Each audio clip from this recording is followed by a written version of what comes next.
any company, you can have lots of different kind of people.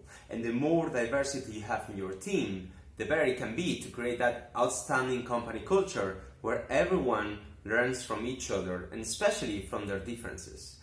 But as a manager, as a leader, or as a CEO of the company, you really need to be aware and realize of what kind of people do you have in your team, especially because they can be a positive impact to others or a negative one. So here I have a couple of groups represented here, and the core is the majority of your employee base, right?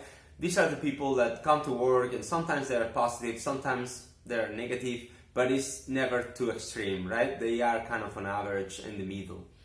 Then you have the positive people, and of course, these are the ones coming to work with smile, that are normally with positive comments, and they share this energy with the others. So this can really influence these people in a good way.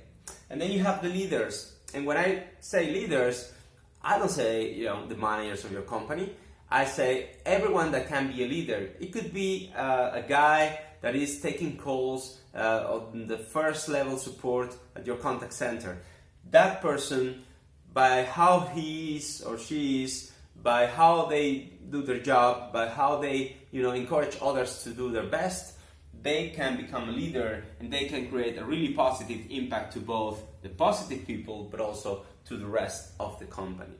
And then unfortunately you have the other side of this, and you can have the lone wolves, so like the people who I want to do things on my own, I don't want to mix that much with the rest of the people, and that can be okay sometimes, but they also can be a negative influence, in this case to the core and also to the positive people as well.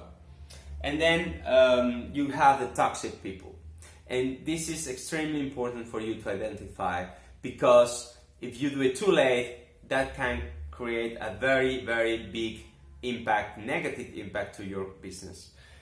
If you identify them, you can try to coach them. You try to change them so they can become the core or Longwall or some other profiles.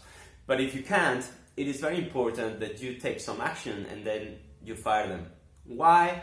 Because the more they stick around, the more negative influence will be for the rest of the people in your company, for both leaders, the core, the positive people, and this will really be a danger to your company, to your business, and to the whole culture. So if you find toxic people, try to change them, try to coach them, and if it doesn't work in a reasonable time, just fire them.